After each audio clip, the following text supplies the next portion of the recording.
He didn't speak like the others. His sentences came out slow, sometimes tangled. He paused in the middle of words, ticks, stutters, silences. Some people tuned out after the first sentence, others laughed. But on the day he stepped onto that stage, with a borrowed jacket, trembling hands, and a speech he rewrote 100 times, something extraordinary happened. He opened his mouth and spoke straight into the soul of a city. His name is Isaiah Brooks, diagnosed with a speech disorder before he could read, mocked, underestimated, overlooked. But somehow, this quiet young man from a forgotten neighborhood stood before thousands and didn't just speak. He sparked change. Stay with us, because Isaiah's story isn't about perfect words. It's about powerful ones. And by the end, you might never hear a speech the same way again. Isaiah Brooks was born into a world that didn't slow down for anyone, not for the struggling, not for the soft-spoken, and definitely not for kids who couldn't finish a sentence without stalling. He grew up in a small apartment over a corner laundromat, the kind of place where the walls were thin, the winters were loud, and the ceiling always seemed to leak in 3 spots instead of 1. His mom, a nurse's aide working double shifts, was always tired but never absent. She didn't have much, but she made sure Isaiah had stories, library books from the free bin, poems written on napkins, bedtime tales with missing pages she filled in with her own imagination. But when Isaiah started speaking, something was off. He'd get stuck on syllables. Words would bottleneck in his throat. His sentences were full of friction. By age 6, he had a diagnosis: childhood onset fluency disorder, better known as a severe stutter. Speech therapy followed, flashcards, breathing drills. Some therapists were kind, others, not so much. One told him, just slow down and try harder, as if effort had anything to do with it. At school, Isaiah learned the art of invisibility. He'd count the kids before him during reading time and find a reason to use the bathroom right before his turn. He'd fake stomach aches before presentations. He became an expert at not being noticed. And when he was noticed, it wasn't for the reasons he hoped. Yo, spit it out, Brooks. Do you need subtitles or what? Are you buffering again? Every laugh chipped away at his courage. Every silence after his stumble felt like a sentence. But even when his voice betrayed him, his mind never did. Isaiah was brilliant. He saw the world like a poet, even if he couldn't always say it out loud. He filled notebook after notebook with thoughts he couldn't speak. Ideas for city parks, for safer bus stops, for better lunch options. Lyrics, dialogues, rants. He once wrote a 10-page letter to the mayor and hid it in his closet. Not because he thought anyone would read it, but because he needed to feel like someone would listen. And then one evening at the community center, after his mom forced him out of his room, he stumbled upon a teen poetry workshop. There was a mic, a couch with stuffing falling out, and 5 kids louder than necessary. He stayed in the back, didn't say a word, but the way those kids shared their anger, their heartbreak, their truth, something inside him cracked open. He came back the next week, then the week after.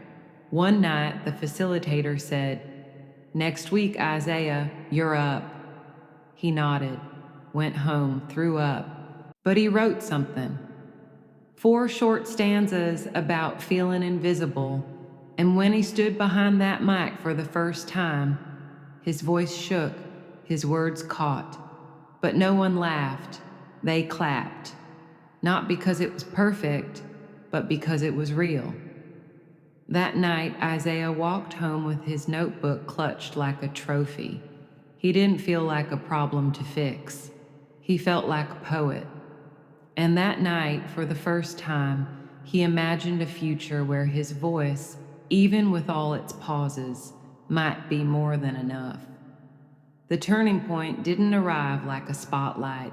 There was no viral moment, no grand applause, just a folded flyer, crumpled in the bottom of a worn-out backpack. Isaiah was 17. He'd just bombed a math test, not because he didn't know the answers, but because he didn't ask for help. The fear of stuttering outweighed the need for clarity. That afternoon, as he sat alone under the bleachers, the place he went when the world felt too loud, he pulled out the flyer. City Youth Voices applied to speak at the Equity Forum. A one-line opportunity, a single shot to speak in front of local leaders, educators, and even the mayor. He nearly laughed. Him? Speak? To them? The last time he spoke in front of more than 5 people, he couldn't get through his own name. A substitute teacher once marked him absent because he couldn't say here fast enough. But something about the word voice held him. It didn't say perfect speaker. It didn't say fast talker. It said voice. And he had one, even if it came in pauses. That night he wrote the first draft of his speech, 12 paragraphs, 3 pages, each word chosen like a stone placed on sacred ground. He didn't write to impress. He wrote to be understood. He showed it to no one, not even his mom. For days he rehearsed in whispers, time in his breath, except in the stumbles. He didn't try to fix the stutter anymore. He worked with it. The day before the deadline, he almost didn't submit. His finger hovered over the send button. Then he remembered something his speech therapist once told him. Fluency doesn't equal value. Some of the world's truest words have come out in pieces. So he clicked send, then shut the laptop and walked away. A week later, an email arrived. Subject line, "Congratulations, Isaiah. You've been selected." His stomach dropped. This wasn't just a workshop or a school assembly. This was real. Microphones, city officials, news cameras. He nearly backed out, typed up the "thank you, but I can't" email, but didn't send it. Instead, he asked himself a question he hadn't dared to ask in years. What if this is bigger than my fear? He decided to go, not to prove anyone wrong, not even to prove himself right, but because, for the first time, he believed someone needed to hear what he had to say. Even if it took him a few extra seconds to say it. The auditorium buzzed with quiet anticipation. Rows of city leaders, students, and teachers filled the red velvet seats. Clipboards, cameras, eyes. Isaiah stood backstage, gripping the index cards he'd rewritten a dozen times. He'd barely slept the night before, practiced between heartbeats. Each word now lived in his bones, but his hands still shook. The announcer called his name. He stepped out slowly. Borrowed shoes, a half size too big, a jacket 2 years old. The spotlight hit his face.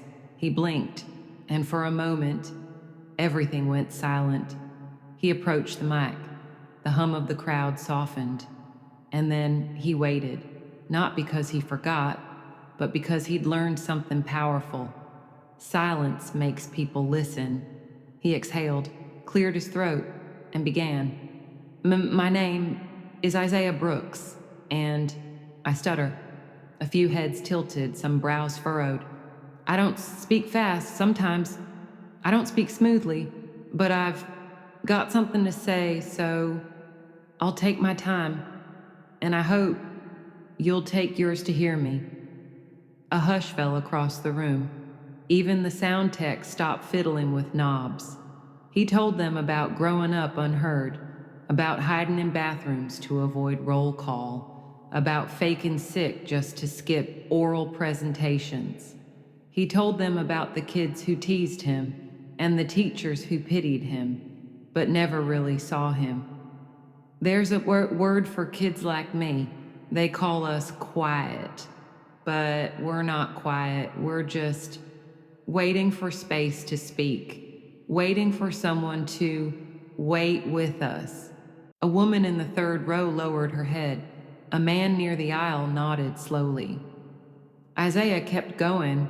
His voice wavered, but his gaze stayed steady. The city says it wants to hear its youth, but when we speak in ways that aren't easy to hear, we get skipped. We don't need pity. We need patience. We don't need to be fixed. We need to be valued. Every pause was filled with meaning. Every stumble a reminder that bravery isn't always loud. Sometimes it stutters. Sometimes it sweats. But it keeps showing up. I speak differently, but not less.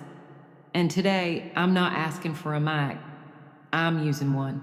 For every kid who thought their voice didn't fit in. For every person who ever gave up mid-sentence.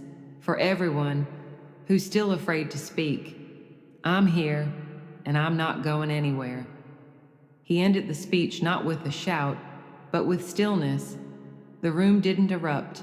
It didn't need to. It rose quietly, slowly, as people stood to their feet. Applause filled the air like thunder after a long drought. Some clapped, some cried. Everyone felt something shift, not because his words were perfect, but because they were his, and because he dared to speak them anyway. The speech didn't break the internet. It didn't lead to a book deal or a scholarship overnight, but it did something quieter and maybe more powerful. It stayed with people, lingered in hallways, echoed in boardrooms. A week after the event, a video clip of Isaiah's speech, shot on someone's phone, started making its rounds on local social media. No edits, no music, just Isaiah pausing, stuttering, speaking. The caption read, "The most important voice I've heard this year." Soon, teachers began playing it in class. Counselors shared it with students who struggled to speak up. A local journalist picked it up for a feature. Meet the teen who changed how our city listens. But the real shift happened below the surface. Isaiah started getting emails from students he'd never met. "I'm scared to read in class, but you made me want to try. I thought I was broken. I didn't know slow could be strong. Can you help me write something like you did?" He started going back to schools, not as a guest, but as a guide.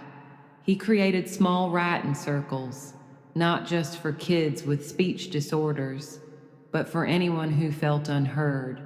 He called them echo rooms.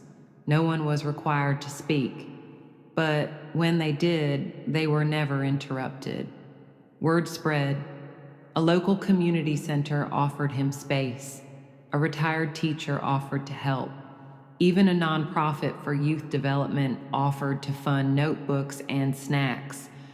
Isaiah said yes to all of it, even when he was scared, even when his voice shook.